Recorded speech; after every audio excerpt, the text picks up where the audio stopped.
Hey guys, welcome back to the channel. This is how to add or pin this PC on Taskbar in Windows 11.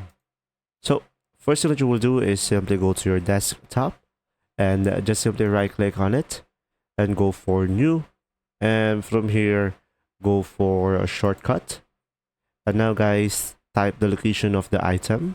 So just simply provide this code over here. So guys, I will put it in the description. And now click on next. And now type a name for the shortcut. Of course, I'm gonna go for this PC and click on finish. And now just simply right click on it. And then go ahead and go for the properties and just simply change icon over here. Now here, just simply change this one over here. Now guys, just simply search for this one over here and click on OK. And now just simply look for this PC icon over here.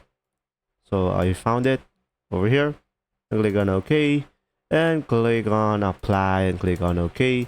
And now you will have this PC icon over here. And when you double click on it, it will be on this PC. So right click on it, and from here, as you can see, it is already pinned from the taskbar. And just make sure it is pinned. And that's simply about it. I hope this video helped you out. Thanks for watching.